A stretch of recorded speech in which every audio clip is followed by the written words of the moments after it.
Hingað kominn Haukur Arnþórsson, stjórnsýslufræðingur. Hann var hérna í þætti hjá mér síðast þegar ég stjórnaði Silfrinu. Þá var ekki tími til að klára mál sem við ætluðum að ræða sem eru kjör aldraðra, eldri borgara. Og þú hefur unnið að rannsókn á kjörum eldra fólks og það þá sérstaklega með tilliti til atvinnuþátttöku þeirra og svo þessara miklu skerðinga sem í lífeyriskerðinu sem þýðir það að undir eins og eldra fólk fer að vinna eitthvað þá skerðist lífeyrið þeirra og mörgum finnst þetta óréttlátt og ég veit að þú hefur til dæmis komast að þeirri niðurstöðu að það gæti hugsanlega verið ráð ekki bara að hækka fyrirtækjumarkið heldur einfaldlega að þetta væri bara gefið frjálst. Segðu frá þessu. Já, meðaltekjur aldraðra núna eru 300.000. Já. Og þær eru 171.000 frá lífeyrissjóðunum og 129.000 frá Tryggingastofnun. Skilti sem sýnir þetta. Já. Og þetta eru innan við helmingu, þetta eru 45% af markaðslaunum. Og það sem gerist... Þetta er vitlaust skilti, við skulum segja. Já. Það sem gerist að aldraðir falla niður í tekjuhóp sem að það er skilti númer 1 sem eftirlaun 2017 og svo eftir það. Já. Hann lendir inn í hópi sem er mjög hátt skattaður. Já. Og það gera sér ekki allir grein fyrir þessi hópu sér til. Alþingismenn, verkalýðsforystan, jafnvel aldraðra ekki þarna. Meðal tekjur aldraðra, meðal eftirlaun eru 300.000 og á þessu bili, svona 250.000 til 600.000, þar eru gríðarlega skerðingar og þarna láglauna fólkið í þjóðfélaginu og það mætir vaxtabótum, barnabótum og öðru slíku. Ef það hækkar tekjur, atvinnurekendur hækka, þá tekur ríkið hluta þess vegna að skerðir bæturnar á móti. Og hjá öldruðum koma þessar skerðingar vegna atvinnutekna, lífeyristekna, vegna vaxtatekna og vegna fasteignagjalda meira að segja. Þannig að allt í einu lenda aldraðir sem hafa væntanlega verið á meðallaunum að meðaltali, þeir lenda niður fyrir helminga meðallaunum og lenda þetta í umhverfi þar sem eru rauninni alla bjargi bannaðar. Já. Það er verið að skerða af launum sem eru rauninni, meðallaun eða jafnvel fyrir lægri en meðallaun. Já, það er verið að því. Já. Við höfum byggt kerfi hér á Íslandi þar sem að skattakerfið sjálft, það er ekki það jöfnunartæki sem er víðast og við erum að jafna í félagsmálapökkunum. Við erum að skerða í sjálfum félagsmálapökkunum í stað þess að hafa þá jafna eins og nokkurs konar borgaralaun til dæmis til aldraðra og erum að skerða í þeim en sjálft tekjuskattskerfið, það er ekki jöfnunartækið. Þessu gætu við þurft að snúa við. En erum við að búa til með þessu, við erum að búa þannig hnútana að aldra fólk er fátækara en það þyrfti að vera? Já, það er náttúrulega alveg klárt og samkvæmt ef við lítum á meðaltal OECD-ríkja þá er það næsta lægra. Já, við erum að... það kemur í ljósa að við erum tölverið eftirbáta þar. Það vantar 70.000 á mánuði að meðaltali hjá öldruðum til þess að við séum á meðaltali OECD-ríkjana í eftirlaunum.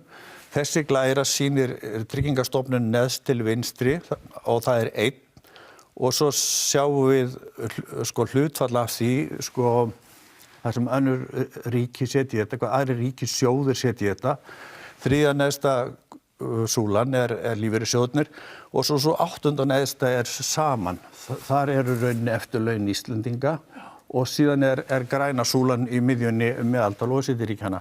Og þarna er 70.000 krónur á milli og ef við ætlum að jafna þetta þá þurfum við rauninni að láta þá sem standa neðar en 300.000 fá meir en 70.000 og þá sem eru fyrir ofan fá minni en 300.000. Þannig þegar við förum að gefa á garðan ef við ætlum að laga þetta í rauninni þá þurfum við að gera það þannig og ég held í rauninni að þetta kalli á þetta alltaf kerfisbreytingu. En af hverju er þetta svona hjá okkur? Já, ég er í rauninni búin að segja mín skýringu og það er af því að við skerðum í félagsmálapökkunum en ekki í skattkerfinu. En bara ég er að hugsa hvaða heimspeki liggur á bak við þessu. Hver er hugmyndin með þetta? Hún er náttúrulega að spara ríkissjóði útgjöld. Já, en við höfum gengið lengra og lengra í þessu eftir því sem árin hafa liðið. Já, ríkið hefur sennilega tekið dálítið forskot á sæluna. Sko í rauninni eru lífeyrissjóðirnir alltaf að auka það sem borga og hver nýr árgangur sem kemur inn og eftirlaun, hann meiri réttindi en sá sem fer fram af. Mikil ósköp. Og þannig að það gert ráð fyrir því að útgjöld Tryggingastofnunar fara að lækka í krónutölu frá 2035 en ríkið kannski svolítið fljótt á sér vegna þess að það þarf að við erum ennþá með aldraða með mjög lítil lífeyrisréttindi og sem þurfa að vera stuðning frá ríkinu til þess að vera á svona, sko, við erum hérna með tölur eins og hérna framfærslu viðmið velferðarráðuneytisins og 335.000 og við erum með 70% af öldruðum undir þessu framfærslu viðmið í eftirlaun. 70% af öldruðum undir framfærslu viðmið? Já, hvað var það eftirlaun? Já. En lítlir hópar hafa síðan launatekjur og eignatekjur, en þetta eru eftirlaun, það er 70%. En hægt að hætta þessum skerðingum alveg? Það eins og atvinnuástandið þá hef ég verið að benda á það að það gæti verið bara hagkvæmt fyrir ríkið að hætta skerðingum af atvinnutekjum. Já. Það er að segja að ef að aldraðir fá fyrir hvatningu að fara út á vinnumarkað og meðaltekjur aldraðra á vinnumarkaði sem eru núna 50.000 á mánuði, því hækka upp í 55, hækka 5.000, þá græðir ríkissjóður sirka á þessu 600 milljónir. Já. Ef þau hækka 10.000 og að meðallaun aldraðra fara upp í 60.000, þá græðir ríkissjóður 2 milljarða í aukinn tekjuskatt og veltugjöld. Já.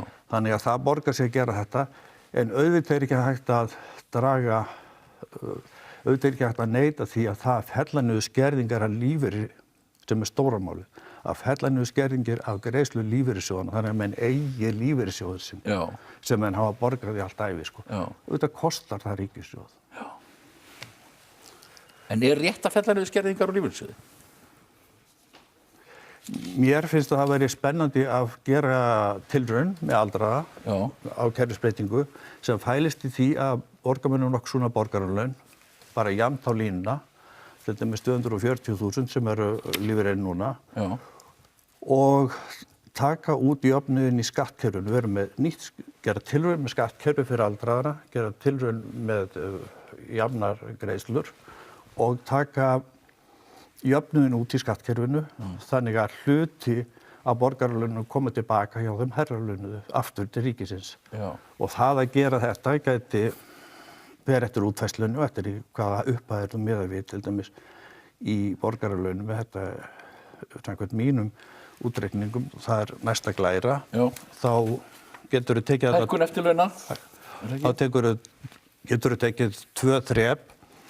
Það er annars vegar að hækka upp í framfærslu viðmið hérna með húsnæðiskostnað, framfærslu viðmið velferðarráðuneytisins og húsnæðiskostnað, það er 335.000 meðaltali, eða að hækka upp í meðaltalseftirlaun OECD-ríkjanna og það er þessi hérna og það kostar inn tæpa 15 milljarða hvort skref. Það kostar tæpa 15 milljarða að mínu viti, svona áagiska, grólega áagiska, 35.000 króna raunhækkun. En það skilar sér náttúrulega einhver leyti tilbaka til ríkisins líka. Varðandi atvinnutekjurnar atvinnuþátttaka eykst, en svo við verðum náttúrulega líka að muna að ef það kemur samdráttartímabil, þá viljum við kannski atvinnu í þjóðfélaginu fari frekar til þeirra sem eru ungir og koma sér upp heimili, þannig þá getur það gengið tilbaka. En svo náttúrulega spurningin í þessu samfélagi sem við búum, það býsna kjörunum misjafnt skipt og þú segir þarna eru stór hluti aldraðara undir þessum viðmiðamörkum, hvað var það tekjur, en það er náttúrulega fullt af fólki sem eigna mikið, aldrað fólk, sem eigna mikið býr í skuldlausu húsnæði og svo framvegis. Já, það kannski margt eiginlega mest af fólki í landinu í þeim hópi. En það nú þannig þegar maður skoðar skatturinn gefur út tíundir, eða svona sagt 10% af aldruðum sínu tekjuhópa og eignahópa og þá sér maður að það fyrst og fremst efsta tíundin. Þetta tiltölulega fámennur hópur sem á mikið og til dæmis ef við tökum þetta sem hefur verið í umræðunni að fella niður fasteignaskatt í Reykjavík, þá myndi efsta tíundin taka helminginn til sín. Og þeir sem eru þrem næstu tíundunum ekki fá neitt af því að þeir fá í dag niðurfellingu. En sem sagt, efsti hópurinn eignamestur og í stærstu húseignunum. En hérna varðandi fasteignagjöldin, fyrst ég að minnast á þau, þá það í rauninni þannig að viðmiðanir sveitarfélagana við niðurfellingu og afslátt þurfa að hækka í takt við hérna fasteignamatið, ekki launavísitölu. Þannig það hefur verið svolítið, þeir hafa ekki hækkað eðlilega þannig að, en auðvitað það svo, þegar við komum að þessu fasteignaskatti, ef við framkomum svona eins og gert í dag, þá myndar það skerðingar. Það myndar skerðingar. Haukur, takk þér fyrir að koma. Við fáum hérna rétt á eftir Bolla Héðinsson og tölum meðal annars ofurlaun, forstjórum, ríkisforstjórum og fleiri.